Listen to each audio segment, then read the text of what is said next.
Hello, welcome to Duncan Egg Bricks and to part 55 of my Hogwarts MOC series. Today we are going to be looking at the Hospital Wing Bridge and the interior of the Hospital Wing, but before we get started on that, I do have to make one small amendment to my clock tower build, which we did in the last part, and that is literally just to move the small clock over by one stud. That's it.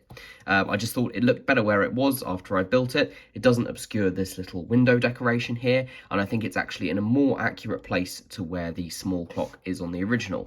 You'll see I've adjusted the main hands so they roughly match what's on the smaller clock. I do realise that in the actual castle, or the actual set that was built, the smaller clock is maybe describing seconds or positions of the planets or something like that. It's not meant to mirror the main one, but for the purposes of this is obviously just a normal clock, so I thought I would align the two so they look in the same orientation. So there we go, that's the small change. Time to get on with the proper build. As I said in the opening, there are going to be two parts to this video. One of those is the build of the Hospital Wing Bridge, which we have a pot full of bricks here. I'm going to put those to one side. And then the other part is the Hospital Wing interior, which we've got another box of bricks here. You'll recognise these parts as coming from the most recent Hospital Wing set, in fact the only set that's ever just been called the Hospital Wing. I chose these over the ones that came in the original Clock Tower set as I preferred the colour. There are more beds and they're more substantial builds, and we also get some accessories to put around the side and also some suitable figures. So what we're going to do, bring over the Clock Tower, open up the roof as it was designed to, and that stays in place really nicely. And then we're basically just going to take all the details, put the figures to one side for now, and fill it out. It shouldn't take too long. So first things first, we have got a clock to go at the back. This is from the original set, and I've just left two studs at the back. Just want to make sure I get this the right way up. It is a little bit fiddly to reach all the way in there, but there we go, clock at the back, nice and simple. Then we have our three beds, which are all identical. I've just kept the builds exactly the same, but what we need to put in place first are these fence bar pieces, which form the head and footrests of the beds.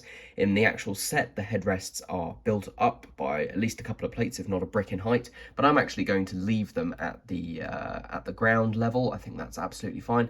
Just going to work out exactly where they need to go. I think we are one row of studs away from the back. And there's room for all three of them, which is exactly what I wanted. There we go. And then we can put the actual bed parts in. And as you can see, you can still see the sort of headrests there. And before we complete the beds, just because they might get in the way a little bit, I'm actually going to put in the little bedside tables, or nightstands, whatever you want to call them. Put the printed brick of Bertie Bott's Every Flavour beans on that one. They've also got these lamps. These are kept exactly the same as from the original set, so no changes there.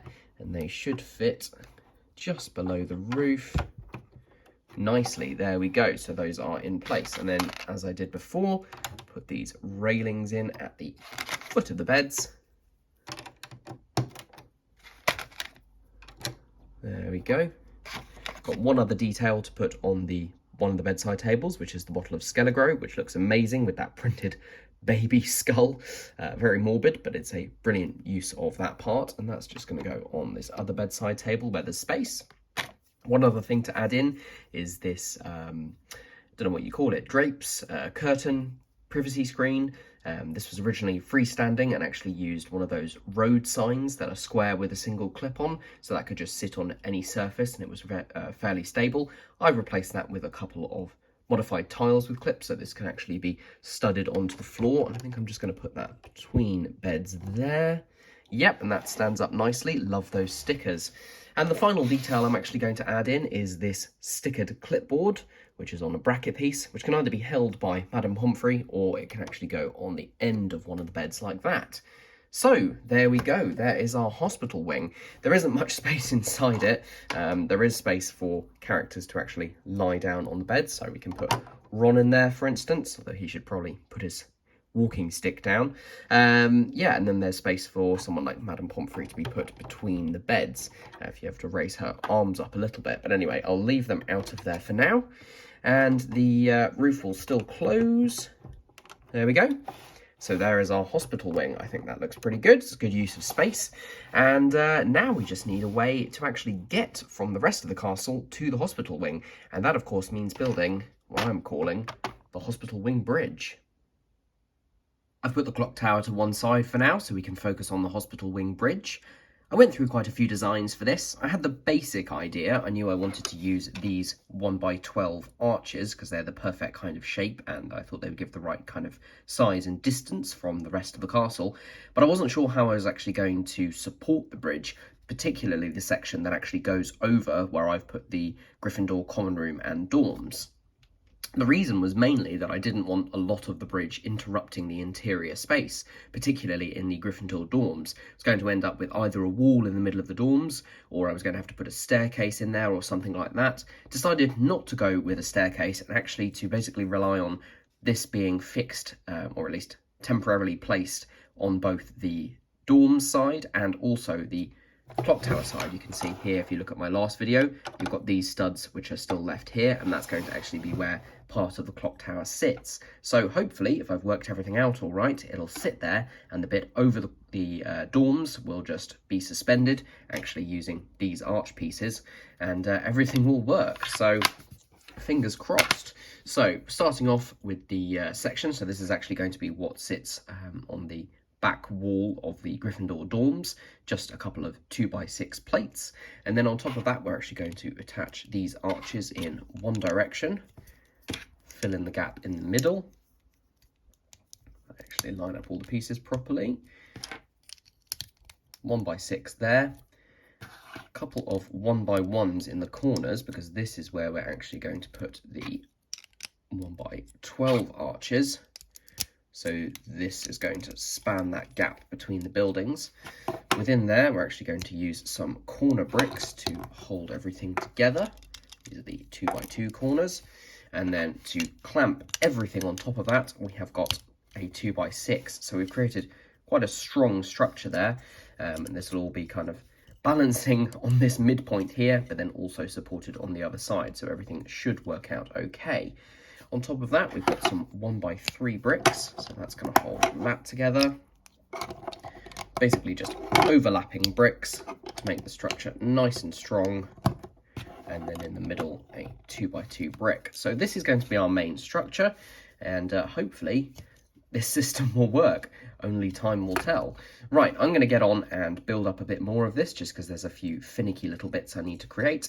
And then, yeah, I will probably go and test fit the bridge without any of the bit on top, just to make sure that everything works. Here we are at the halfway stage. I've built up to the actual floor of the bridge. You'll see it's a very unusually shaped piece, and that's because this is actually part of the wall of the clock tower. The reason I needed to combine that with the bridge was that I wanted to be able to get the windows in here, and there's basically no way of splitting it apart. So yeah, I've tested it. I won't show you just yet, but everything fits perfectly. It all holds together. I don't think there's any danger of it falling over or bits falling off. It does need a few bricks on the layers above to actually secure everything in place, but it's looking pretty good, and once it's finished, this part of the castle is going to look that much more complete.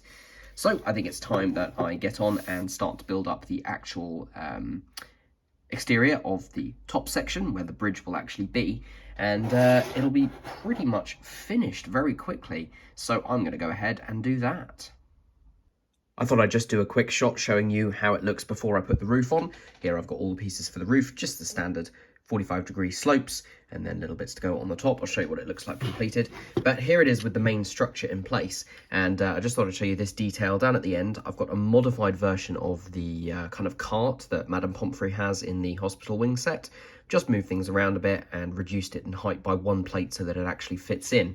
I have just experimented with this, and the actual corridor is not quite tall enough for a figure with mid-legs.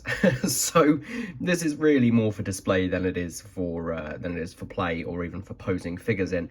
But I'll probably find something else to put in here. I might actually put Harry and Hermione running through here when they're trying to get back after the time turner escapade. Just have to pretend there are some stairs just here. But anyway, that's what it looks like now. I'm going to get the roof on and then I'm going to put it in place. The other thing you'll notice, I think I did mention this in a previous video, I've worked this all out so that when you put it on a flat surface, it's at exactly the same level. So it just sits there like that. Right, final bit, and then I'll show you what it looks like in place. And here we are with the finished product.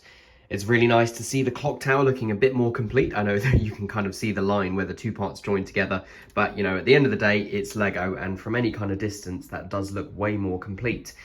And there is the hospital wing bridge stretching across from here over to there. I think I've managed to make this all match up pretty well. You can see that the roof goes down there and it isn't under too much stress or anything like that.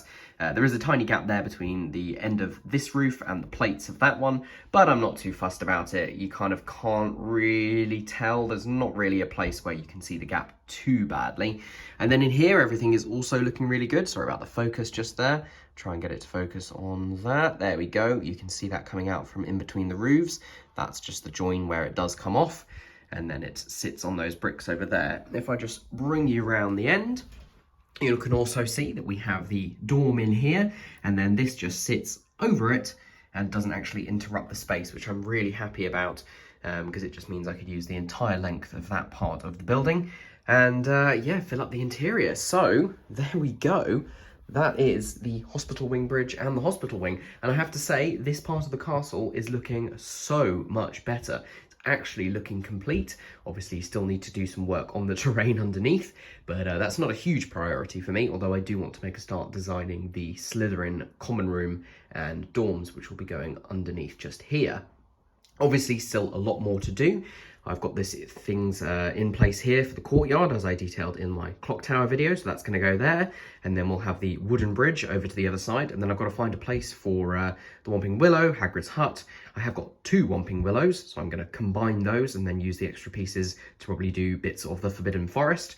And yeah, we'll have a pretty much complete Hogwarts. The only other thing to do is the owlery, which I've got some early designs for. So there we go. What do you think about this side of Hogwarts? I've made pretty quick progress on it, which I'm very happy about.